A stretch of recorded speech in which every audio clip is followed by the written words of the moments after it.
What is up, Pod Nation? Welcome to the Podio Slave podcast. This is Nate, and I'm here with my co-hosts, Tony and Anthony. What are you guys up to today? How you guys doing?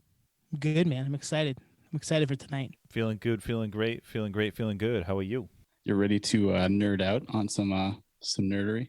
Always. Always. Nice. Well, if anyone's listening and wants to nerd out with us, you can always follow us at Podio Slave on Twitter and Instagram. We're always throwing some additional nerdery out there to the world. And we're always looking for nerdery too. So you can email us at podioslavepodcast@gmail.com. Segments, questions on past episodes, some segment ideas, maybe some talent, anyone you want to see us interview and so forth, reach out to us there, and we love it. We love fan mail. We love the snail mail, like Twan likes to say. Gmail, snail mail. The old school mail, right? The Amazon mail. We love that. Hotmail. Yeah. Hotmail? Do we have a Hotmail account? Is this 1996? Podioslave.geocities.com. Yeah. CompuServe. Find us on Metacrawler. Netscape Navigator. All right, how many more can we? We're on all those things, guys. The internet knows no bounds, and we are everywhere. So check us out, hit us up, do whatever you want to do with that stuff. First things first, Nate, you have been doing a little internet sleuthing. You have uncovered some tickets being sold to shows. Right. Little inside scoop on what's going on the live concert front. This isn't formally announced from Live Nation /Ticketmaster, but I do have the application on my phone and logged in to kind of see the status on how things are going with shows. And they're selling tickets full capacity to all the shows that were previously announced for 2020 into 2021. No bounds to it, so you can buy tickets straight up. I thought that was really surprising. There's no announcement. It's kind of just a free-for-all. So I don't know if they're going to scale back eventually, but as of right now, they have tickets to the postponed dates that were probably announced in 2020.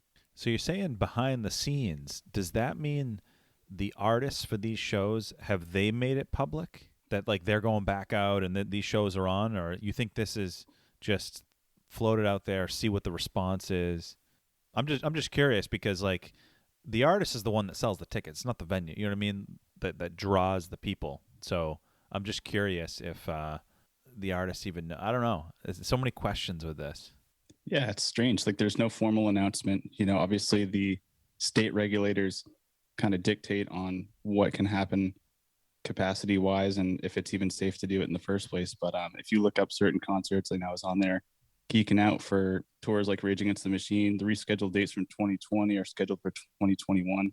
You go on Ticketmaster and you can buy tickets to these rescheduled dates, even though there's no formal announcement from the band or management like, hey, we can't wait to see you in June per se. It's just straight up ready to go. So I don't know what that means. I don't know if it could be at fault for Ticketmaster to not necessarily change the dynamic of that ticket service and just kind of let it ride for now. I wonder if those were always available and we're just more keen to it now. You know what I mean? Like when we talked to Lauren from the State Theater a couple episodes back, she said, go on and buy tickets if there's shows that are scheduled because it floats the venue. Obviously, if it's an independent venue, it helps them out. But it also probably helps the artist a little bit too because it's money in the bank for them because they're advanced for that show. So I wonder if these are on sale in like December and we just didn't look. You know what I mean? Because there was no end in sight back then. But now there's a little bit of a light at the end of the tunnel. Were they just always there and we didn't see them because they were right in plain sight? That's a good question. I know that I logged in periodically through the pandemic and a lot of the tours or artists would just say tour not available or postponed TBD, but no date announced. So when I saw these, and I'm going to reference Rage Against the Machine, I believe that was TBD. And now you can straight up purchase tickets, get in a waiting room and buy tickets. Actually, I take it back. There's no waiting room. So you can actually just buy tickets. Wow. So that's why I feel like it's a little bit of an insider thing because I just feel like no one's actually looking. And it's because no one's made an announcement. Like we talked about Corey Taylor's tour on last week's episode. So, a lot of those shows are selling out in real time. If Rage Against the Machine posted something on their Instagram and said, hey, like we are going to go tour Q2 this year. So, go ahead and scoop those up. I feel like the whole tour would be sold out. So to your point, I think there probably is some of that where like we just weren't looking, but I started just punching in like all the bands I wanted to see last year. And I'd say 75% of them started pulling up for full capacity shows both here in California and throughout the country. So I was like, no kidding. So it's very surprised. So I'm going to answer my own question here. I'm on ratm.com, and there's no mention about new dates at all. The last mention about touring on their news feed on their official site dates back to the postponement announcement last year. Wow. That's what I mean. This is interesting. Yeah, there's some stuff to be unearthed here. Like, are they actually going to play? Was it Texas you saw, Nate, or Phoenix? One of those places. Yeah, I think I screenshot a ton of like tickets that I was ready to fire on, just because I was like, holy, I can't believe I got through. I think June 6th or June 9th, I can't remember, is the kickoff to the new tour for Rage Against the Machine. And yeah, there's tons of tickets available. Like there's no waiting room. There's tons of availability, but like you said, there's no formal announcement. So I feel like I'm just going to buy those. And if it gets canceled or postponed again, it's a guarantee. Right now I have the advance ticket, and for whenever it does go down, I'm in. Before it was like I was getting shut out of a ton of shows because they were just selling out so quickly. So yeah, I don't know what's going on. Only we would kind of stumble on this. You know what I mean? Like, yeah. Obviously, a ton of people are like, I assume buying tickets because they assume it's going to happen. But I don't know. I guess only us would see that they're for sale, but then also question if it's going to happen because the band hasn't made an announcement. Yeah, or the venue or whatever. Right. And only you're right, only us. But really, I mean, Nate was the one that dug this up. He did really go hunting this past weekend and sent us, I don't even know, like 10 screenshots of all these different shows in different areas that tickets were on sale. And it was like, whoa, okay. Maybe we're headed in the right direction here. Maybe hopefully they know something we don't know. And by May or June, we're like styling and ready to be out in the sun again with some bands. That's exactly where I was going to go. Is I feel like, they work closely with the state regulators and federal regulators to put these shows on in the first place years in advance, right? To get these permits, direct traffic, the whole nine. It's a civil engineering nightmare. So I feel like they do know, and maybe they have a little heads up on where it's going. And even if things were still bad, they would probably have some heads up on, okay, maybe if things are even just a little bit better, you can, the show can go on in October, November, whatever it is. So I'm not sure. But another thing is kind of doing the compare contrast from pre-COVID to post-COVID, during COVID, the whole nine. One of the tickets I sent you guys a screenshot of was a comedian, Ricky Gervais. He's playing like 6 dates in Los Angeles, and one of the shows is on a Saturday. And pre-COVID, they was completely sold out. Secondary market tickets were going for like $600 a pop. And I sent you guys that screenshot where I got 6 tickets for $600. You know what I mean? So like, damn, everyone that was going to go got their refunds, and now it's like you can go. So another inside scoop to anyone that's listening, like if you want to, pop those on the secondary market, it will sell out again because Ricky Gervais is hilarious and it's a theater show. So Rage Against the Machine, once they go back on tour, like the demand's going to be tenfold than it was before the pandemic, right? So and hopefully with Run the Jewels, because I mean, shit, that would be it's already killer that Rage is trying to do something, but throw them as an opener with Zach doing maybe a song or two with those boys before, just to warm up. Fuck, man, let's go. Yeah, absolutely. That's a double bill right there. I mean, I think the ticket for Rage that I pulled up for screenshots was averaging about a little over $100 a ticket, which is, I mean, I don't know, it's expensive, but for Rage, I feel like I would pay pretty much anything. So they'd be up there for sure. Are the MSG dates, were they on that list? Yeah, that was one of the screenshots. I in the waiting room or at checkout, I had 4 tickets to Madison Square Garden the Saturday date. So I was like, hey, if you guys want to meet up in New York City, yeah, that's a great place to see a show. I don't know. I'm confused. I feel like it's I'll believe it when I see it type of thing, especially at full capacity, Yeah. Like you said. Because, I mean, everything we've been hearing, reading, listening to, it's all, there'll be COVID protocols and safe social distancing and safe measures and whatnot. So I don't know. Exciting stuff. If it is happening, it's exciting stuff. No, you're exactly right. I mean, we did a whole segment on it, right? Like what is it going to look like? What is post-COVID going to look like? We're going to be in spacesuits. We're going to be in bubbles. We're going to be super spread out. The capacity is going to be down to 25% at Madison Square Garden. So it's basically a limited engagement. You're lucky to get in kind of thing. But the Ticketmaster website did not reflect that at all. So I feel like it's a win-win. I mean, you could buy the tickets and you'll get a refund if they switch it up on us last minute.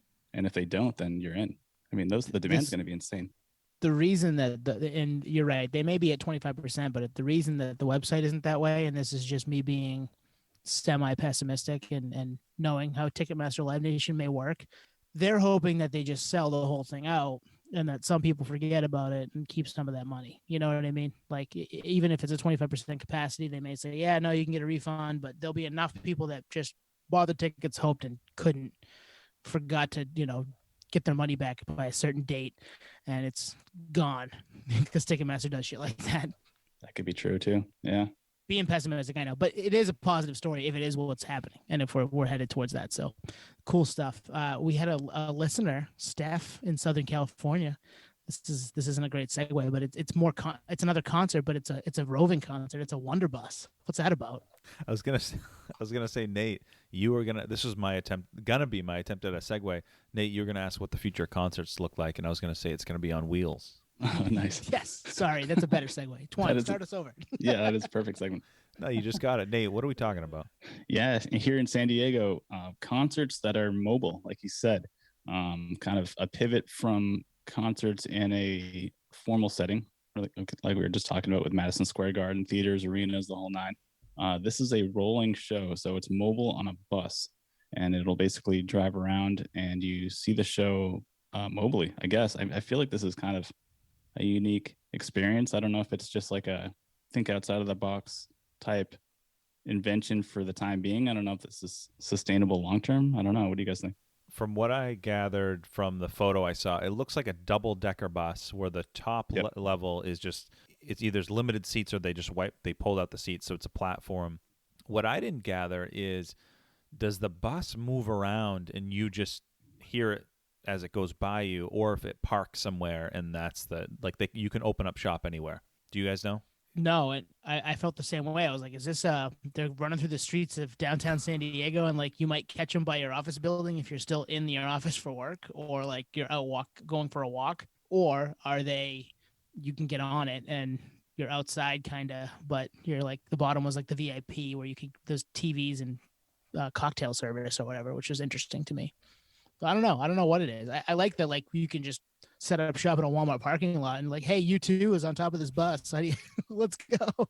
Yeah, I'm a little unclear on it too. I'm looking at the photo though of the bus, and you're right. It's a double-decker bus. The top is cleared out for a stage. There's even some PAs on the top and everything. And the full front of the bus, the full side of the bus is just plastered with sponsorships and ads. So it's a cash grab, I'm surprised this didn't happen before now. Like, this seems like something that should have happened last summer. Yeah. Yeah. Oh, yeah. No, you're right. Given the first story we just heard where everything's opening up, seems like a missed opportunity. But it has to be just a mobile thing that parks, and like you could, go to a public. They could park at a public park. Although we heard the hurdles with Lauren a couple episodes ago with on City Land and whatnot. But I feel like that's the play. Otherwise, like, yeah, you might hear a part of a song. Cool. All right. That was cool. You know what I mean? Almost like a parade. You're going to run with them to catch the chorus? I mean, I assume it'd be free if it did that. You can't charge people for that. That would be where all the ads and stuff come in, right? It has to be all the bus just plastered with ads. That makes sense. Yeah. Yeah, I don't know. It's a little perplexing. I don't know if like you said, if it's driving around, it really only serves the band that's on the stage on the bus. I mean, to the fan, if it's going to be moving, like you said, you're going to miss stuff. I don't know. I don't really know if this concept makes a whole lot of sense. I don't think I would. I mean, I know it's right here in San Diego. Maybe I'll check it out just for the recap. Haven't you seen it? Has it not like driven by your house yet? I feel like you'd be like the person to find it. Right. Yeah. No, I haven't been to a concert since pre-COVID. So, you know what? I'd rather see Rage at MSG than this bus driving around playing. I mean, what if Rage was on the bus? Well, that's what I mean. Rage Against the Machine driving around on a bus, like, it's just not the same. What if they're just playing Rage on a CD through the speakers? Rage cover band. Yeah. What if they're a Rage cover band? What would a Rage cover band be called? Evil Empire. I like that. That's a good name for a Rage Battle cover of band. LA or something. Yeah. Yeah. Self-titled. No. You're just naming Rage albums. Yes, Live what are and Rage album names? Live and Rare. All right, yeah, that's interesting, and I think they probably missed their boat with or their bus with last summer, but it's still interesting, especially if you're locked down and stuck, and maybe you can get out to a parking lot and catch some live music. I mean, Nate, you've talked about being out in outdoor spaces a couple of times and it being really tough to get to see just like a covered band person or somebody playing cover songs at a bar or something, right? Like that. There's itch for it. There's people that want to do it. Yeah, and to your point, I think it is a missed opportunity. They probably put the infrastructure to launch this at the height of the pandemic, and they're like, man, it seems like this pandemic is going to be rolling around for years to come. Like, at least we can get this together and make some cash. And now it's too late. Rolling around, no pun intended there. Yeah. What's next? A band on a duck tour? If you're from New England, you know what that is. Yeah, the duck boats, baby. Cue the duck boats. It's what happens when we win all those championships. All right, who's got a segue for our big one, our big topic? I was going to say, I get no segue. I was going to say, speaking of duck boats, but that doesn't make sense. Speaking of cash grabs, no, that's not really going to work either. Yeah, I got nothing for segue, but it is an interesting topic. And oh, you know what? Okay, here it is. The bus. You really would hope it would be loud and clear, right? Right. Yes. So Seriously. that leads me to our next topic, the Loud and Clear initiative from Spotify. Boom, there's your segue. So to recap here, so Spotify, really on the heels of them getting a ton of scrutiny for squeezing the artists and whatnot, they launch this Loud and Clear initiative, which is basically aimed at increasing transparency around the numbers and economics of streaming. So they've been, the big bad wolf when it comes to paying artists fractions and fractions and fractions of pennies. Basically, they launched a website, and there's a video. Do you guys watch the video? It's like a 3-minute video, which kind of explains them basically defending their stance on payouts. Do you guys watch that? I didn't watch the video, but I read the article that we had talked about, and it sounds like there was a strike and people protesting outside their headquarters, right? And they were like, we want you guys to pay artists more, or some of them were artists even. And what are they currently? I think that the article said they're currently paying artists 0.003, so like 0.3 of a penny per stream, and they're asking for about a penny, which is another 70% or whatever, big increase, right? So they wanted them to be more transparent as far as that goes, raise their rates. And it sounds like they're just like, hey, yeah, no, we're going to give you more information. Like, good luck. Hopefully you go away. Yeah, it's a little strange. And the whole core of it is just sketchy, right? I mean, if they're saying that they're going to, anytime, like, I think you said it, Tone, like transparency, when that's being said from said company or whatever, it's always a little shady. It's like, no, you're never really that transparent because you don't need to be. And at the end of the day, this whole program, Loud and Clear, I've said it before with Twitter, with like Jack trending, what was that? Streaming service. Oh yeah, when Square bought Tidal, yeah. Yeah, they can just make it trend. Spotify can just rig this data all day. It's self-policed, so it could all be bullshit. All these people that were protesting wanted was Spotify to disclose how they make their money, because obviously they make their money on people being members, but they're also making their money on record contracts, deals with record companies to stream music, and then behind the scenes probably algorithms and pump ups that way to push music out to people to get the streams up so that the record companies and the artists make more money. So this is what they wanted. Spotify was like, nah, we're just gonna tell you that we're launching a website. Here's some information. Like, yeah, you guys have made more money as a group from streaming over the last 4 years. Cool, thanks for coming. So my take on this is actually almost 180 from you guys, which is the big takeaway. If there was one kind of a one-liner that they wanted anyone who visited this website to take in and digest was basically this: hey, we don't pay artists and songwriters directly. We don't. We pay the rights holders of the music, which is the labels, it's the aggregators, it's the distributors. So basically, in other words, if you have a beef with what you're getting paid, it ain't on us. We pay out who we have a contract with. So that's their whole thing. It's like, okay, so that's their whole message. Now, if I'm an artist, yeah, I'm still gonna have a beef because I don't know what they're paying. They're probably screwing those people. You know what I mean? They're screwing those people. So they're Screwing the independent artists, not the label one. well, no, I'm saying that they could possibly be screwing the labels and the aggregators and distributors, meaning that the piece of the pie that the artists have, the total pie could be small from the jump. But another thing they said is, hey, we pay out 2/3 of what we get in to those three groups, the labels, distributors, aggregators. We take 1/3. So that's one thing. And then my take on this is people are forgetting Spotify's not profitable. You know what I mean? So it's like, yeah, there's a lot coming in on the top from the premium monthly subscription and whatnot, but there's a lot going out. Again, if you're sending out 2/3 of what you're taking in, they have a shitload of overhead, and they're paying, and again, this is on them, but they're paying these huge premiums for the Joe Rogans of the world, etc. Mm-hmm. Yep. Who they're telling, or they're yanking episodes, and they're Right. they're muzzling him a little bit, which is kind of shocking. Different story for a different day. Right. But I mean, this whole initiative for me, who's like, I love this stuff, like, yeah, it got the message across, and it did bring me in a headspace of like, yeah, the beef is with with the artist and the label.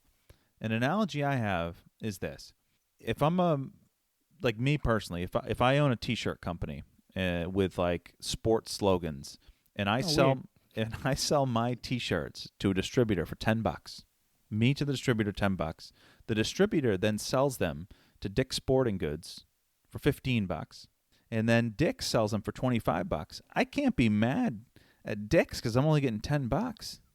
I can't. I sold my soul to the distributor. You did in the big artists on big labels way, but if you're an independent artist and it's uploading your stuff by yourself, you're getting left out in the cold. And that's part of the problem here, is that those smaller artists are maybe not getting the time that they deserve if they're good enough. Now, not all of them are. There's plenty of them out there. I mean, some people may have listened to us and said, these guys aren't for it. Like, we don't need to listen to them too. So that type of thing, there's choice in the world. That the cream typically rises to the top when they've had some backing. But at the same time, if you're an independent artist and you're a good independent artist, and there's a lot of those out there, you're being screwed because the labels dictate who you don't even work with. The labels are dictating those, or Spotify's dictating the amount of money they pay out per stream because of the label. Like, that seems a little off to me too. I hear what both you guys are saying, and I didn't think about it through your lens, Twan, and now I am. So basically, you're saying, I think it makes sense. It's Spotify basically saying back to the artist and everyone that's complaining and picketing outside of their offices, like, hey, like, you signed up for this. This is literally just the cost of doing business. So what do you want from us? The game is different from when you signed up, whether you sign up indirectly or directly. This is just how it's going to go, and it's not on us. It's who you're partnered with initially, which is your label or your management or your agent or whatever it is. We're not even part of that ecosystem. Right. We're one part removed. So take it up with them, and we're going to keep doing our thing. But here's our loud and clear platform to kind of, I don't know, distill that information a little bit more. So that's where I have the issue. Yeah. What they want to know is, okay, how does the game work? And you're not telling us how the game works. So the labels are the ones dictating what you get for money, but you're the one setting the price point for what we get back, or those two together are doing it, and the artist is left out in the cold a little bit. In that situation, I want to know what your deals are behind the scenes. Like, how are you continuing to become this? I mean, a couple months ago, we were talking about them being valued at 54 billion. This article says they're valued now at 70 billion. So they're making money somehow, and we're not hearing about how. And if they're making money hand over fist, or turning into this company that is on paper worth 70 billion, and you're not seeing any of that as an artist who is the one creating all of your content, I'd be upset if I was an artist too. And I stick with that. I think, tell us a little more about how this all works. How's the sausage made, so we can find out if we can do a better deal on our own. Yeah. I mean, I think it's the whole, like, professional athlete to the ownership of the team owner to the league. So the league's making hand over fist, and the league has a relationship with the team, and then the team. So it's like, if you're a disgruntled player, like, who do you direct naturally you're going to aim your disgruntledness at the whole system. But I think I think in major labels, I think it's on you. But you made a great point, Tone, which is the independent artists. So take Spose, guests 29? 29. 29 yep. guests. He owns 99% of his music. Does that mean that he now gets 2/3, like what Spotify says? 2/3 goes out the door. We keep 1/3. Does all that 2/3 go to Spose? No way. There's no way. You're right. Yeah. This deal, I don't know. Now I'm like, the mindset I had going into this works for majors, but for indies, I don't think something's not adding up. And in your analogy, the sports analogy, which is a great analogy, and we're going to give you the analogy crown for the week. But with that analogy, the players would be mad at the TV networks who are paying out all this money. That's the money that is making the league afloat or whatever. If you look at like the NFL, they just signed a massive TV deal. They're going to go from making $7.9 billion a year to $10.3 billion a year just because of the TV rights. This would be like Joe Schmo or Tom Brady saying, "Hey, I'm not making enough. I'm mad at the TV networks for showing out all this money, not the owners." Where you're saying the artists should be mad at the labels who are the owners, right? Yes. Yep. Exactly. Yeah, I don't know. It's super complicated, but ultimately what it comes down to is the system was set up, way before anyone started to catch on to what was really going on, which is now, right? Transparency on the artists and what they're making. And we were talking about Chevelle last week and how they are quoted as saying they made no money, right? Off selling from the label, yeah. From the label, right? So, I mean, anytime there's friction, there's release. I think this is maybe going to lead to something like a fair trade coffee type thing for music where, hey, like we're sick of this bullshit. We're going to start this organization to help funnel us through another system that pays out well, goes directly to the artist. And it may be, I don't know, in tandem to owning your own music, but there still needs to be a distribution platform. That's why I was thinking fair trade, because, people complained, people were getting abused and exploited, and they made a system that kind of works. It works better than the other system, right? So right now it's essentially a monopoly, and Spotify just fucking crushes it right now. Yeah, it's an interesting topic, and I'm almost going back to the Shark Tank analogy. Like, you have to at some point pay a premium to have the opportunity to get in front of all these eyeballs, and like, so I get it from Spotify's lens. Same thing with the labels. Like, you have to be willing to take a chunk out of your entity to get in front of all these eyeballs. It's the whole Walmart analogy. We've talked about it ad nauseum, but I don't know. It doesn't feel right, and like, I almost feel like I'm falling for what Spotify wants, everyone to think about this clear and transparent, loud and clear thing. It's like, I get it, but it doesn't feel right. Well, and Nate said it at the beginning of this. I texted when we saw this story come up. I texted to you guys. Anybody that's saying, "Hey, look, we're being transparent," has got something to hide, right? Like, there's something behind the curtain that they don't want us to see, and they're saying, "Hey, look over here. Don't pay attention to what's going on over there."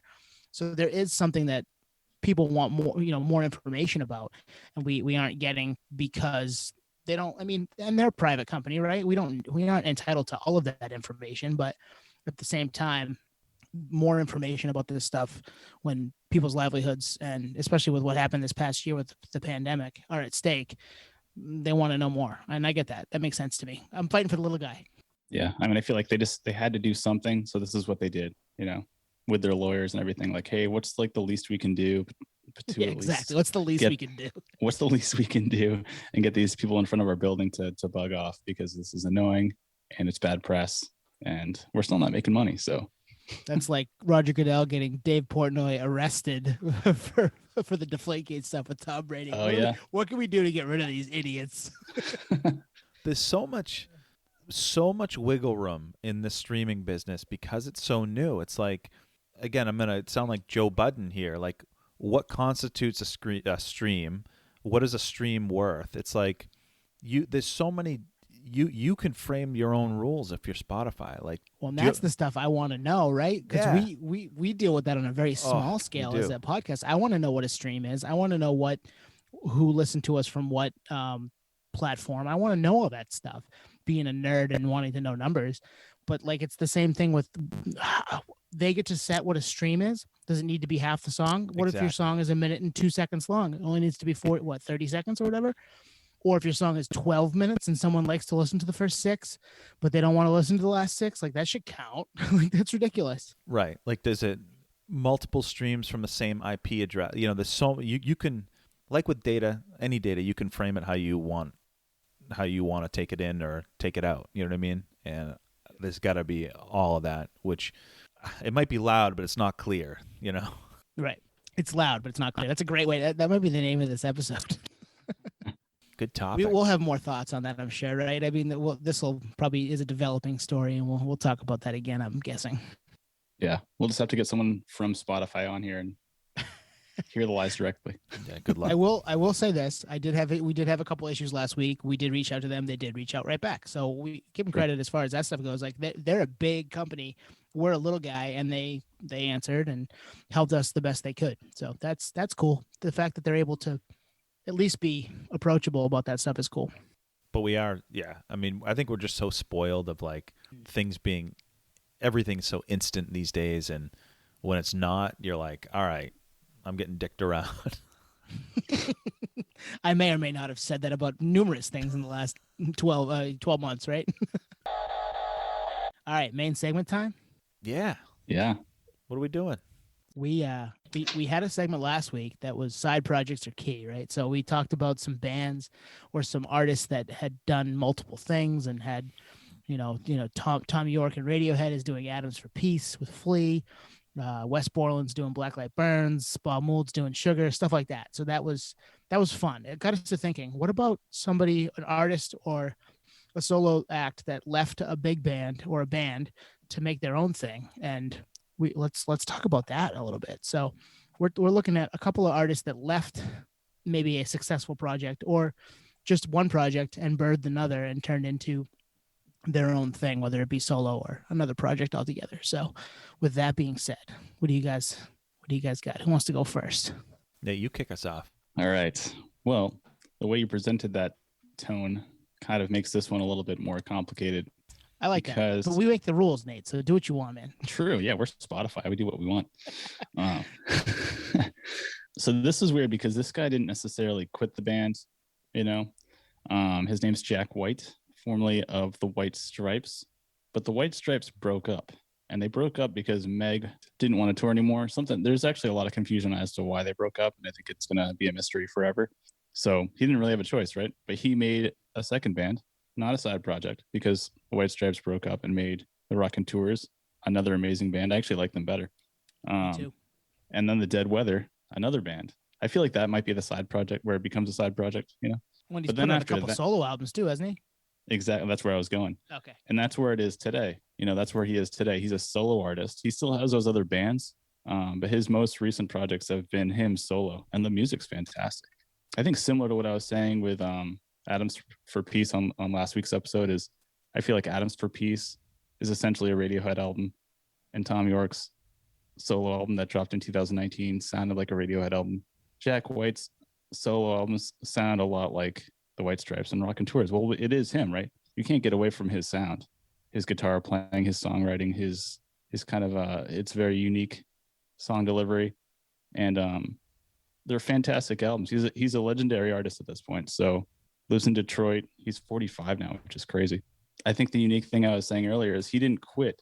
It was kind of a crescendo. Is basically like this band broke up, so I'm going to make this other band, and then this other band, and it kind of led to the final destination, which is a solo artist, almost by default. But I think he's just a working man. He just makes music. Maybe the other guys weren't ready to make another Wrecking Tours album or Dead Weather album, and he's got all this stuff piling up. I mean, he owns a vinyl pressing plant. He owns the record label. He collaborates with people all the time. I think he produces it as well, if I'm not mistaken. So, yeah, Jack White. I mean, legendary. Kind of came up in the early 2000s, right? So, yeah, he's a legend in his own right. Does he go by his name for solo? Mm-hmm. Yeah, he does. Yeah, probably for him, smart move. I know others who I'll get into for mine don't. They Yep. choose to mix it up for whatever reason. Yeah, maybe they don't have the brand name, but for a dude like that, massive brand name, yeah, that's the move. Lazaretto was his first solo record, right? I know. Second. second. What was his first solo record? Wonderbus in 2012. Oh, right, Blunderbuss. Lazaretto had the cool vinyl with like the stuff on the side and like the hidden song, and he is a nerd in the highest order. Nate and I have talked about him a ton because I think the DVD or the documentary that he did with The Edge and Jimmy Page, right? It Might Get Loud. Oh yeah, the guitar one. Yep. Yeah, that's pretty cool. And just listening to kind of all three of those guys and how they all sound so different, but they all are guitar nerds and were in massive bands. I mean, The Edge and U2, Jimmy Page, obviously guitar god from Led Zeppelin, and Jack White in his own right with the White Stripes and his own stuff, the Dead Weather and Raconteurs and self-titled. So yeah, he's a nerd after our own heart when it comes to that stuff. So this is a cool pick. And do you think we'll get a reunion of White Stripes? White Stripes? It's a good question. It's a great question. Great question. I don't know. They just seem very quiet on that front. Meg White, you don't hear from her at all. I always try to put pieces together on why things happen. From what I kind of pieced together on a nerd detective level, was she was suffering from some anxiety issues. It wasn't really up for touring the world nonstop. Jack White obviously didn't want to stop, so there's always like the kind of that push and pull kind of thing. So I really doubt it. But then again, I mean, Guns N' Roses said they would never get back together, right? Not in this lifetime. They named the tour Not in This Lifetime tour. So money talks. I mean, same with the Gallagher brothers, right? Oasis apparently will never get back together ever again, but I really doubt that. I feel like money talks. But this one's different. I feel like I just don't think they're in it for the money, A. And B, like, it just seems so far past at this point. Maybe a one-off. Who knows? It's a good question, though. I could see him putting together a one-off, either show or tour, just U.S. tour and not leaving the U.S. Maybe it's 12 dates, it's tiny type of thing, just to appease both of them. Like, he wants to do it again, and she says, okay, it's got to be on my terms type of deal. So I could see that. Yeah. Well, the reason I ask is a lot of times with these scenarios where someone goes solo, and with Jack, it's kind of a unique course because he has other bands and then he goes solo, but there's typically a reason why, and it doesn't sound like, whether it's creative differences, because in most bands it's more than just two people. Isn't it just two people in that band, White Stripes? Yep. Yeah, just two people. So yeah, that's probably it, Nate. It's probably her, and he still wants to do his thing. So that checks out. But I always like wondering about the why. You know what I mean? Like, what happened where this person goes off? Creative differences. I feel like that's largely what it is. Or just not wanting to be in the limelight anymore. Yeah. I feel like being in a band and one that's successful is basically catching lightning in a bottle, So to ditch that effort and live a quiet life, I mean, that's a giant pivot. You basically followed your dream, somehow succeeded, and became one of the biggest bands on the planet. And to step away and never go back, I just feel like, well, shit, you worked your ass off for that long to just push it all away. I mean, as a fan, I feel like it's hard to comprehend that, but as the artist and the talent, people do it all the time, right? Take a little hiatus. Well, things may not have been what they may have gotten. She may have gotten her fill of it. They may have had creative differences as far as the music went. It could have been all kinds of different things. So, yeah, you're right. I mean, it's from our vantage point, it's like, why wouldn't you continue to do that? That sounds awesome. You're a rock star, but it may just not be the life that she wants to live. That makes sense. Yeah, and that's why I brought up the little investigating I did when I read something about anxiety and panic issues and stuff like that. Well, shit, you can't ignore medical conditions, right? God, so, no. And then at some point, doesn't it become that you're just kind of playing a role? You're just you're an actor in your own film, where it's like you're replaying all these old songs. And when I was younger, I used to get mad when bands I like wouldn't play the old stuff. But now, as I'm older, I'm like, yeah, you move on, or you don't like it, or I get it. Yep, definitely. That's a good one, Nate. Twan, you want to go next? Yeah, I got one here. I got a couple. We'll start with one. So this is an interesting one because for a couple reasons. One is this band member was not the front man of said band before he went solo. That's one thing. And then two, you could argue this is a side project. So if we brought this up last week, it would also qualify. But as we said, we make the rules, so here we are. All right. So I'm not going to give away the band yet, but this band was I would say kind of a modern post-hardcore band from Canada, formed in the early 2000s. I was a fan. I wasn't a fanboy and I didn't not like them. I liked them, but I wasn't gaga over them. I saw them in Portland, Maine at the station in like 2005, 2006. They played a headlining show. They're in this kind of Silverstein, Census Fail vein, wouldn't be out of place in Warped Tour, absolute punk type of band. But what always stood out to me was the clean vocals of the rhythm guitarist. He carries the band. The guy that screams, I mean, he sounds just like a lot of everyone in that same genre, but it's the clean vocals. And those clean vocals are of Dallas Green, of Alexis on Fire. Oh, nice. Yeah. So I remember the first time I heard them, I can't remember if it was the Watch Out album or the Crises album, but again, they just kind of blended in with the crowd until you hear the clean vocals. And you're like, I want more of that dude. Like, that dude has got pipes like at that age, probably like I'd never heard, like just, super, wide range, emotional, et cetera, et cetera. So then fast forward to the punchline here. 2005, he releases an album solo under City and Color, which is, I think we mentioned this on the podcast, City being Dallas, Color being green. It's a great name for it. Yeah. To change it up, by the way. Yeah. And I guess it's because I actually read this today. He didn't feel it just didn't feel right calling it Dallas Green. And that's why I asked you, Nate, if Jack White went, he used his name. And he has a brand name. I assume Dallas Green is not a household name, right? But yeah, they released that first. He released a solo album in 2005. It's largely acoustic. Actually, I think it all is. The album sometimes, and then from there, it kind of morphed into like a full-time, full band, so kind of like a side project type of thing. But City and Color, solo, love it, absolutely love it. Two things: City and Color is awesome. Like that, they're a cool band. I got into them middle of last year, maybe, or early last year, right in the beginning of the pandemic, maybe.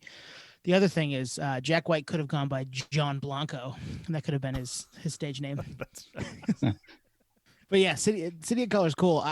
That's a show regret for me because they played the State Theater a couple springs back, and I was like, that'd be a cool show to go to, and it was a busy time of year for me, and I couldn't get there. But now looking at it through our lenses of today, I'm like, damn it, that's a show I wish I had gone to. Like, it would have been really good at the State Theater. Great show. I went to that one, the City and Color show. Jealous. He'll come back. They've come a bunch of times. They like Maine. They like Portland. So yeah, maybe I came the time before that. I've seen him twice in Portland, then once at the House of Blues in Boston. Yeah, I was at that State Theater show when was that? 2018? Yeah, you were home for a hot minute. Yeah, I squeezed him in. I went to that and Jack Johnson. I think maybe even a third show. Nice. Shocker. Yeah. Squeezed him in. Great pick, man. I love City and Color. One of my favorite bands, actually. Those albums are fantastic we always say, I feel like we're always saying this, great driving music. Yep. It's very atmospheric and just his voice, like you said, clean vocals, super amazing harmony. Yeah, I'm a big fan. Big fan of City and Color. And I didn't even realize, like you said, that he named the band not after his full name, which is kind of cool. We all need to find cool names like that. That's just, it's clever, it's funny, it's smart. Like, I love that shit. And it's spelled with a U, Color, so it kind of spiced up a little bit. Well, you said he's Canadian? Yeah. Yeah. Yeah, that makes sense, I guess. Right? Would that make sense? English. I was going to say English, if he's of English descent, yes. If he's of French descent, maybe not. Or maybe, I don't even know, man. It's European as far as the U goes with Color. I mean, Color in the Shape of the Foo Fighters had a U in it. Who the fuck knows? But yeah, Sometimes is the first album, which is largely acoustic, which I think at the time was just him. I'm sure he had help. But then Bring Me Your Love dropped, which could be the best. And then after that, it was Little Hell. And then I didn't check out as much after that. But this is one of those scenarios where, like, he obviously knows he can sing. And I'm sure, and everyone around him knows he can sing. So I'm wondering if this is like, everyone around him at the time's like, dude, you should put some solo stuff out. You know what I mean? Right. Yeah. And it didn't take away from, well, I shouldn't say that. I was going to say it didn't take away from Alexis on Fire, at least not immediately. Like, they disbanded, I think they put out an album in 2009, and then City and Color kept going. So who knows? I don't know the ins and outs of it, but this could be another thing. I mean, City and Color does full full U.S. tours, so who knows? I'd be excited to see them if they came. That'd be a fun Thompson's Point show if they were. I don't know if they're quite big enough, especially after what's happened, but that'd be a cool spot to see them just with the way that sounds and that backdrop. So I hope so. On what you mentioned, just made me think this is one of the very, very rare occasions where if the management or his agent or whatever was steering him in the direction of going solo, that it actually was worthwhile and, a good direction. Sometimes that's not, it's the way you break up a band, right? But I think if he was advised to do this, then it was necessary because his voice is absolutely stunning. You got one, Tom? Right. I got one, and it's a circuitous route to the music that he plays today. He started completely different in a different world. And I listened to his first band today for the first time and actually really liked the record. I listened to it. I was kind of surprised that I did because I kind of always put it off. But it's a frontman. He was a frontman for a hardcore-ish, punk-ish band in the early 2000s, put out a couple of records with them. And then I know who it is. I'm sure you do. And they disbanded. And then he's put out a bunch of music on his own as a kind of folky singer-songwriter type. So, Twan, you know who it is. Nate, do you have any idea? I've talked about this guy a ton. I don't. Twan? Can I guess the original band? Yes. Is it Bomb the Music Industry? No. Is that what it is? Nope. Million Dead is the original band. Frank Turner? Yep. Okay. Oh, wow. Did I get the band wrong? Who's Bomb? I don't even know who Bomb the Music Industry is. Carry on. Twan's Fact talking deep checking cuts. myself. Million Dead is the couple of records that I listened to. The first one that I listened to today, and A Song to Ruin, I think, was their first one in 2001. I'm confusing him with Jeff Rosenstock. Jeff Rosenstock was in Bomb the Music Industry. Yep. I've never given Jeff Rosenstock enough time, but Same. a different story. Again, another different story for a different day. But yeah, Frank Turner. Frank Turner is my pick here, and he went from the because I would say bringing it back to Jeff Rosenstock, he's still kind of in that vein. I don't know what Bomb the Music Industry sounded like, but he's still kind of punkish and a little heavier at times, where Frank Turner is not. He has gone the folky singer-songwriter route and has been very prolific in that lane. He's put out 8 solo records. He's put out 4 EPs. He's put out some collabs with other people. Most recently, this past fall, I think. He's been super prolific in this vein, and I like both. Now that I know, I like both versions of Frank Turner, but I'm obviously drawn to the more singer-songwriter aspect. Most notably, I love Tape Deck Heart and Poetry of the Deed, which just turned 10 a couple of years ago, so I think it's 12 now. But yeah, big Frank Turner fan. Tape Deck Heart's one of my favorite records of the last, 10 years maybe. I spent a ton of time with that, and would love to see him. He came to Portland, Maine on the Be More Kind tour, and that was actually the one record he's put out in the last 5 or 6 years that I wasn't a super fan of, because it's a little more pop, a little more polished, not as folky singer-songwriter he is known to be, but it had some cool songs on it, and it would have been cool to see him live because he'd have played a bunch of stuff, because that's what he does live. So yeah, Frank Turner, that's my pick. I feel like his route. What was his original band? Million Dead. You didn't listen to them, Twan? No. Do you know of them? No. You might like them. You think so? Yeah, I'll check him out. I feel like his path is what happens when you grow up. You know what I mean? When you come from that punk scene, and even like you can still hear it with his stuff. You know what I mean? Like there's a little bit of an edge there, a rasp there, but I feel like it's a natural path. Yeah, no, I just feel like it's a natural path for him. Like that's what you grow up from the VFW hall. You know what I mean? At some point, most rational people do. You know what I mean? Whether it's you move on in your styles or you just happen to outgrow it. And I feel like that's what he did. And he's, how old is he? Like 39. 39? Wow. And he's played 2,500 plus shows, which is nuts. Damn. Solo shows, I believe, or with the Sleeping Souls, which is his other band. And I've talked about him a decent amount on this podcast. The day after my wedding, my wife and I sat down and watched a live stream last summer, not long after his 2,500th show, which was also semi-live streamy. So it was supposed to be in the middle of a regular tour last summer, and it obviously didn't happen. Cool live records too. Live in Newcastle is a cool record. You're right. It's a little more like not grown up, but he's moved from the VFW hall to the, intimate venue with the guitar and himself. I love that one because it's something I can kind of apply to my next one, but you grow into it, right? Like you can only do something for so long. Like I think we were all worried with Corey Taylor, like solo album's cool. He plays amazing acoustically, but we're literally be like, hey, I'm like, 46 now? Singing Slipknot songs is not sustainable. So I like that. The way you put that is you grow into it. You get older, and I mean, what would you want to be doing at that age? Do you want to scream your lungs out and essentially blow your ears out and be in a cane at 60? Like, yeah, right. So that's cool. Good way to put it. It's funny. I thought you were talking about Frank Turner, but I confused him with Rosenstock, Jeff Rosenstock, who did the same. I feel like the same type of path because bomb the music industry is like a punk collective type of thing. But yeah, at the end of the day, it's the right move for him. Just knowing the level of shows that he's playing, like he has that festival in Boston that he did a few years ago, like big name, man.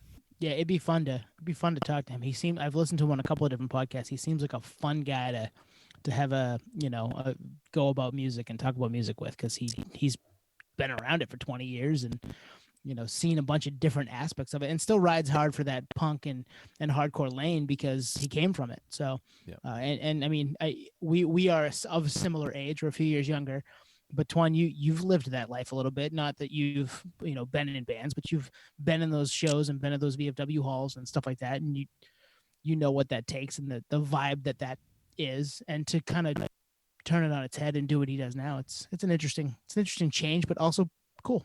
It's fun. You can live in both worlds. Yeah, Tape Deck Heart's great. I'll probably throw that on tomorrow. Yeah. All right, Nate. What's number 2? Number 2, I actually just changed it last minute because of what Twan said, and it just kind of spawned on me. I'm like, oh man, I'm gonna change this up. This guy is no longer with us. One of my favorite songwriters and singers of all time. He actually was kind of held the crown for my favorite vocalist of all time for quite a while. Do you guys have any guesses? Give me another hint. Back to Nate's hints. It's been a while. I know, right? Vague. 90s OG? Yeah, okay. He is. Man, I got nothing. One of a kind voice. Cornell. Yep. Chris Cornell. I just made a last minute pivot because he's obviously known for Soundgarden, Temple of the Dog, Audio Slave, and not so much his solo stuff. And rest in peace, Chris Cornell. His solo album that dropped wasn't my favorite, but seeing him solo was one of the best shows I've ever seen in my life. And kind of goes to what you were saying, Twan, where he's a grunge superhero, like amazing voice, Robert Plant type-esque, one of a kind voice, right? It comes around once a generation. But seeing him play a small acoustic show, I saw him with my wife in Napa Valley, wine country, played a small little theater, just him and an acoustic guitar, and he played covers of Audio Slave, Soundgarden, solo songs, cover songs. He played Billie Jean by Michael Jackson, and it was just like unbelievable because his voice is so good that it was literally like what you just said, Twan. It was like, if I were him, I would do this, and I probably wouldn't even go back to Soundgarden or Audio Slave. I would just do this for the rest of my career because it's who he is, right? It's super soulful. He can play acoustic guitar like anyone, like the best of them. And I just thought it was so good. And I almost wish that he was remembered more for his solo music. Unfortunately, the solo album that he dropped it did bomb, and it was kind of out of character for what he was doing. I think there was a lot of pressure from Jimmy Iovine and people for him to put out like some kind of super pop album with Timberland and just kind of hit the charts and see what happens. I don't think that was really up to him. I don't really think it worked well for what he's known for, but at the end of the day, he's like a David Bowie type, just kind of do everything. He's versatile in that way. But seeing him just acoustic and play songs was just mind blowing. And I gotta say, like, as a solo artist, had he gone in that direction, I feel like he could just ride that out for the rest of his career. Was that album? Was it Scream? Scream, yep, in 2009. I actually didn't even buy it. I heard a few songs and I was like, oh man, this is like hard to digest. You put out Euphoria Morning too, right? Yeah, actually I take it back. So there was 3 solo albums. There was Euphoria Morning and Carry On. Carry On, I actually saw him, was the first time I saw him solo when he had originally left Audioslave in 2006, and I saw him in New York City at Irving Plaza for Carry On in 2007. And that was him with a backing band. So it was essentially the same rock thing. It was almost like he was playing Soundgarden and Audioslave song, full electric, which was fantastic, especially to see him in such a small venue. But to see him, I think what I was kind of alluding to seeing him play songs acoustically was once removed from what he's known for, which is like a powerhouse rock guy from the late 80s. He could do that, though. Like, he could switch up lanes like that. And it's funny you mention Robert Plant, because the live record songbook, which is him solo acoustic, I think for the most part, he covers a Zeppelin song in that. So go check that out. Like that'll probably be, if I have a say, which I don't because it's Nate's, but if I have a say, I'd put that on the playlist because it's a cool song. Yeah, he covers Thank You, right? I believe so. Yeah. Yep. So I'm trying to in my head kind of sequence this out. So when did Soundgarden call it? They called it in, I'm not going to look it up right now, but I think 1997, if I'm not mistaken. Actually, sorry, I think it's 96 or 97. And then Audioslave is, they formed in 02. They put out their debut in 03. So he was kind of, nowhere to be found for a few years in between, and then back with Audioslave. So didn't he put out Euphoria Morning? I think he put out Euphoria Morning when we were freshmen. Was that 99? Yeah, exactly. Yeah. So it was basically Soundgarden, broke up, solo album number 1. Yep. Nowhere to be found for a little while. Hey, you want to join up with the Rage guys? Yes, I do. Yep. Then Audioslave, then solo again, then Soundgarden reunited, and then solo again. And then unfortunately we lost Chris at the end of the last tour for Soundgarden. 2016? May 18th, 2017, he passed away. Yeah. Wow. Yep. Yeah, and Nate and I saw Soundgarden when they got back together in Boston at the Orpheum in 2013, I believe. Damn, the Orpheum? Yeah, small room. Rob hooked us up. We haven't mentioned Rob yet this week. Rob hooked us up with tickets through the radio station, and we were like bottom pit too. Like, we had nice seats right in the middle, probably, I don't know, 20 rows back. The only downer was the Patriots lost to the Ravens in the AFC Championship game, and he asked us like mid-concert, like, "How's the game going?" We're all like, "Not very good." The show was awesome. They were great. Good memory. The show, the energy in that crowd went from an all-time high. Boston crowds are known to be fantastic to like just this like they stock love their market Patriots, dip. man. Yeah, they love their Patriots, and I was one of them. I was like, the show is great, but the Pats are losing. I'm upset. Yeah, in a huge sports-centric city, like, I imagine being Chris or anyone on the stage, just watching the crowd go from like loving the show to like looking at their phones and just being like, just checked out. That sucks. You know what? This is a tangent, and we haven't done a really good tangent in a while, but think about that. There were years before that where you went to the show and you just didn't know what happened to your team. And then all of a sudden it switched. And if you were playing in a city that's team was in a big game and you bought those tickets, months in advance maybe, and you're just, oh shit, can't watch the Pats game. I got to go to the Soundgarden concert, which you wanted to go to. You just didn't know how the Pats were going to do. You're like, man, I can check the score. I can figure it out, and it's not going well, and it's like it's a damper on the show. It's a bummer. Exactly. I'm gonna double tangent. How about that? Double tangent. Yes. In 2004, nice. I saw Story of the Year headline at the Avalon, and it was the night the Red Sox won the World Series. And I'm trying to think, Tone. I didn't have a phone where you could check scores at that. No. So you had no idea. Like that. So you're in the venue. And the whole city's burning down outside. Yep. Because it was on the land. No, 04 especially. Yeah. That was triple tangent. Oh, do it. Triple tangent. I saw Incubus play the Whittemore Center in New Hampshire, which is UNH, right? The day the Red Sox won in 04 as well, and it was a fucking party. That was amazing. But like you said, like no one knew during the show. It was an amazing show, and everyone got out and found out essentially as they were exiting, and they're like, "Oh, what?" And it was just an all-out party scene in the streets. Pigs were flying. It was raining cats and dogs. The world had changed forever. Yeah. quadruple tangent. I don't even know how many tangents we're on. I was at Setla, our fake producer's house, and hit my head on the ceiling when they got the final out. So I was pretty excited myself. Not gonna lie, wearing a Red Sox hat at the moment. Quintuple tangent. I got nothing. All right, that's enough tangents. Go Sox. Sorry, Twan. I know you're a Yanks fan, but go Sox. Yeah, I love all the tangents because it's true. Not to continue the tangent thing, but the fact that we weren't present or we're not present at shows like we were pre-smartphone, let's say '07. So, but yeah, that was the case at that show, and I feel bad for Chris and anyone on stage to see the crowd just like deflate like that.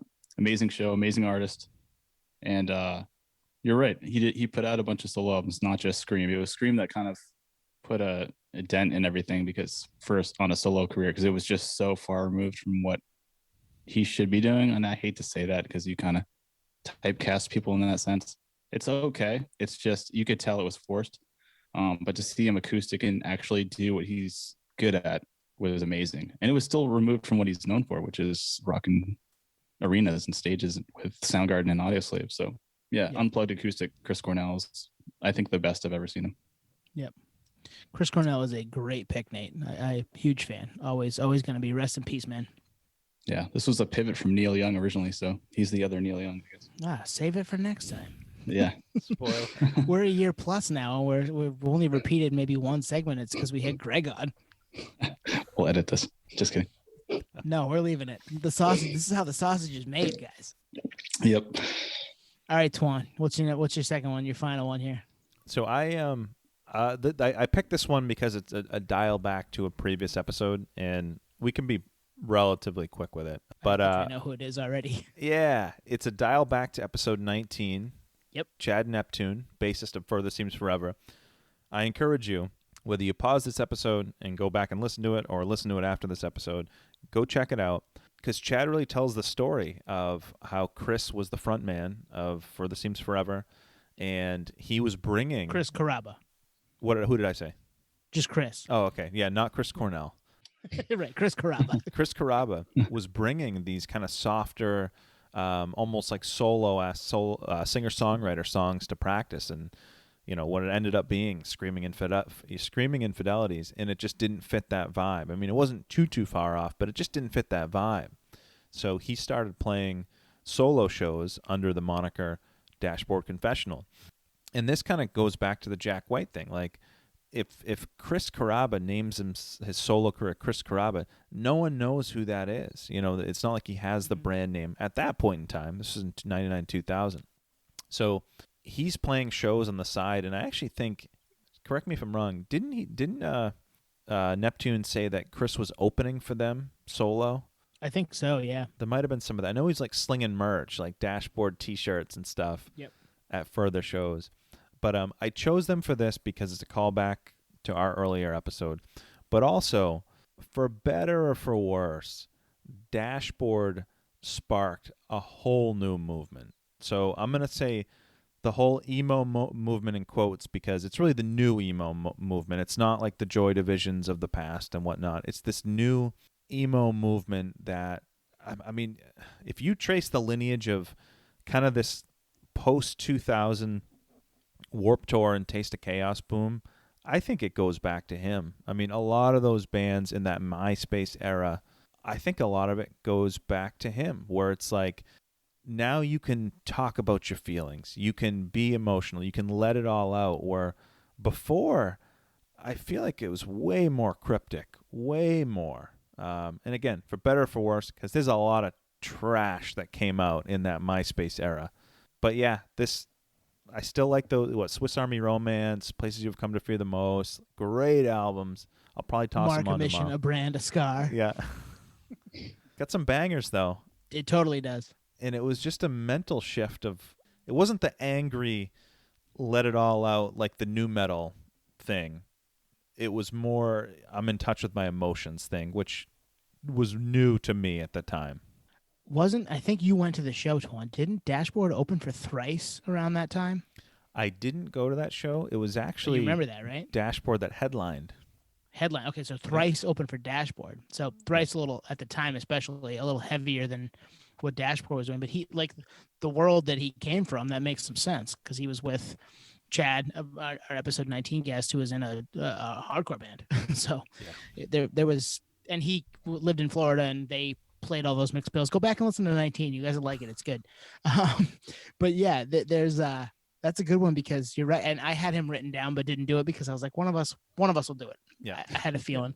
And you're right. It was a shift. It was a tonal shift in the music industry from nu metal to that. And that's what, like, the voice that launched 1,000 ships, 4 years, 5 years of that. Like, it's exactly what happened. You're absolutely right. That's a great call. Yeah, good point. I never saw it in that lens, but now that you say it, it's like I can kind of see all the bands that were copycats of Dashboard Confessional and what Chris was trying to execute.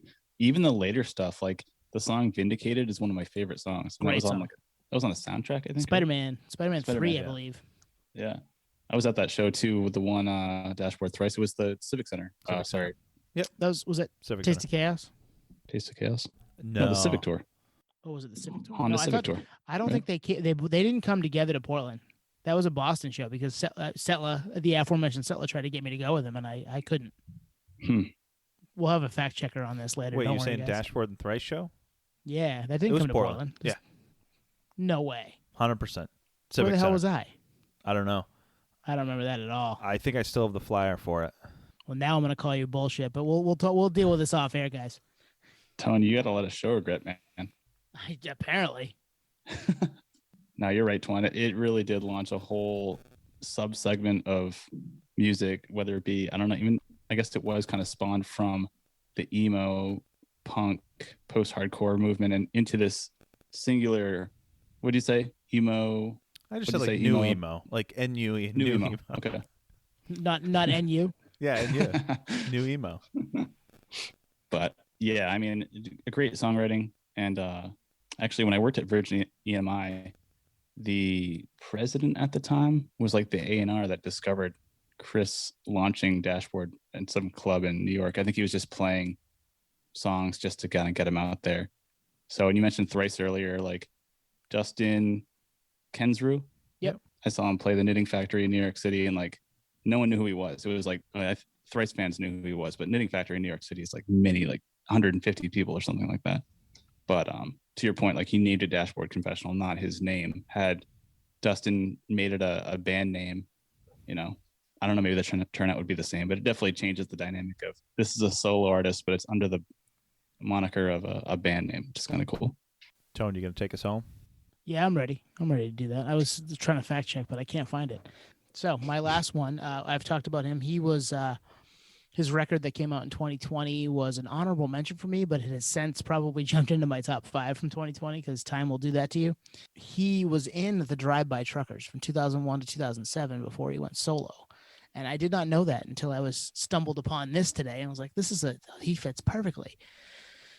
He was solo for a couple records. He now has a backing band that is also credited when albums come out. Really singer-songwriter-y, country tinge, folk, bluegrass tinge type deal. Guys have any guess who I'm talking about here? I know it. Nate, you guess. Who is it? I don't know idea. And Nate, you do know, because when I say it, you'll be like, oh man.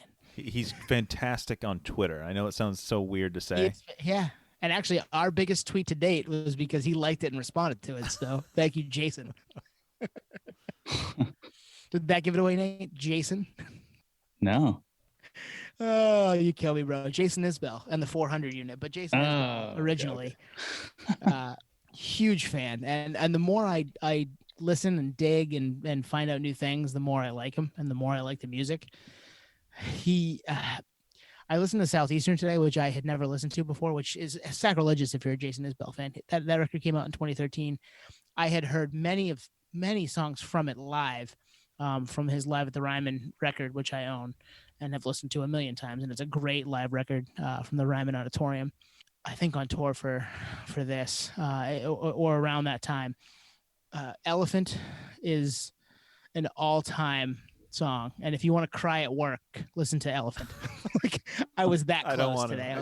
I was like, oh man, like this song is so. And I had heard it before live, but I really dug into the lyrics and like read stuff, and I was like, man, such a great song. He's just such a great songwriter, and Reunions is came out last year, and it's a great record, and I've listened to it a ton of times now, and it just continues to climb. If you ask me in 5 years what my top records of 2020 were, that might be 2 or 3 or maybe even 1, depending on how things go. So yeah, Jason Isbell in the 400 unit was part of the Drive-By Truckers, and was married to somebody in the band, and then divorced and left the band, and is doing his own thing now, and has obviously done pretty well for himself as a solo artist, and with his band, the 400 unit now. You know those artists that you hear about from your friends, and they, one pocket of friends mentions this person, and then another pocket who may or may not even have overlapping tastes. That happens occasionally. Well, that was Isbell for me, where it's like, all right, well, one person, artists have a ton of fans. One person likes him, okay, and then another person, I'm like, all right, I got to check him out. Outside of Reunions, I haven't spent a lot of time with him, but I liked what I've heard, and he's someone that if he came to Portland, which he did, right? He came to Thompson's Point. Yep. Yeah, I mean, I'd go. Mm-hmm. I'd check it. I feel like he's a perfect. I know he does like the Newport Folk Fest thing, like that's kind of his lane. So those out like Thompson's Point, Summer in Maine, outside, yeah, I'm in. Yeah, the way you said it, Twan, I think I need to check it out now. That's why I didn't guess it, Tony, is because I didn't actually. It wasn't on my radar. I didn't listen to my top 5 or my honorable mentions. You dick.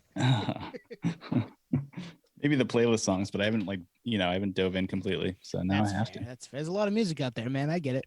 Yeah. Yeah, I can see this guy as being a true roots artist. He's from Alabama. Great songwriter, though. Like, gets writing songs and knows how to, like, draw you in and tells a story. And sometimes you got to be in the mood for that. But when you are, it is so good. Like, he's just a really good storyteller, songwriter type. And I need that sometimes. And when I do, I'm all in for it. Like, I want it. And not to mention, I'm sure the live show is great. I mean, everybody raves about it, and that Portland show was cool. And I wish I could have gone. It was I was out of town, I think, and that was another show regret. Hey, we should just call this Tony's show regrets, because that's what keeps coming up. But yeah, he when he comes back, even in the area, in the vicinity, I'm finding a way to get there. Guilford, New Hampshire, Boston, whatever. I'm gonna get there because I'm a big fan. So is this a listen on vinyl, pour a glass of scotch, and just hell yes. Zone out? Yeah, nice. Don't listen to it at work when you're trying to do your job. Yeah, I don't want to cry at work. I didn't. For the record, I didn't. But that song is fucking sad, man. Which song? You got close. Elephant. Yeah, I'll check that one out. So is Dreamsicle. Actually, it's about her divorce, I think, and he might be writing it from the eyes of the kid. It's he knows how to do it, man. He can tug on those heartstrings. So he's a guy that. He has I'm just trying to think of how he positions himself. Like when he tours, it's Jason Isbell and was the 400 unit. In the 400 unit. Did he ever go just solo? I think early on, yeah. His first couple of records are just Jason Isbell, and then I wonder if it's either 09 or 11. There's around. Might even have been after that, but there was a shift where he added the 400 unit as part of the the overall ensemble, and it's been that way pretty much since. I think the last record just says Jason Isbell on it, but the Nashville Sound came out in 2017. That's a really cool record. That's when I started getting into him. That came out, and I don't know what made it pop on my radar, but I was like, I'm down for this. Let's try something new, and loved it, and then have been digging since. So did Drive-By Truckers break up then, or no? No, they're still a band. Okay, nice. He has a name that can carry a solo, like Isbell, Yep. Jason Isbell. Like, it's just, I don't know. There's some names that just wouldn't, like, I can see why other artists choose to go under a stage name, or, the Dashboard Confessional is City in Color. Although Dallas Green is a cool name. So it is. Dallas Green's a cool name. And Dallas Green sounds like a baseball player, doesn't it? Yeah. Yeah. Yeah. He sounds like the guy who won Game 7 of the World Series for the Red Sox, or Game 7 of the ALCS against the Yankees for the Red Sox, or a shortstop for the Texas Rangers, kind of thing. Yeah, exactly. Yeah. Nice, man. Right. Now I got to check him out now. Yeah, it's time, Nate. Especially when you're on the road, man. I give you records to listen to all the time. You just gotta dial them up. This has been an ongoing thing for Nate and I since long before the podcast. Hey man, check this record out. Yeah, cool, awesome. Hey man, have you checked that record out? Yeah, cool, awesome. Well, Like, it's gonna Menzingers, happen at right? some point, right? Menzingers, Yeah. they were your like rookie of the year last year, Nate. Yeah. Or like, Yeah. Yeah. You know? finally listen. You're like, you're right, Tone. They are good. They're like, yeah, no shit. I've been telling you for 5 years, bro. and now they're huge, and you can't see them in Right. cap 500 spot, man. And I'm not bitter about that at all. Yeah. Moral of the story: always listen to your friends. Just like the Bitcoin talk we were talking about like a few episodes ago. It's like people are telling you to check stuff out. You got to just take their word for it, kind of thing. Unless they have terrible taste and they're known for Yeah. giving out right. crap. But yeah, you know your source, and if it comes from multiple sources, you got to perk up a little bit. Well, Twan, you mentioned Sugar from Bob Mould last week, and I was like, I've never heard of this, and I've heard him, and I threw it on this week, and I was like, shit, I love this record. So like, good. Wow.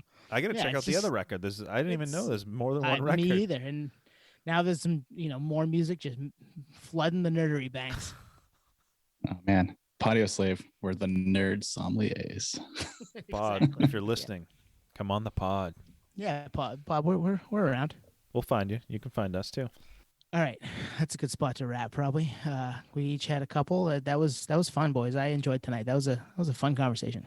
That was fun and lends itself to another round. Maybe I don't know. Maybe next year. We're good at avoiding Who knows? repeats, Yeah. but Could be it is 2022 at this point. it is repeatable.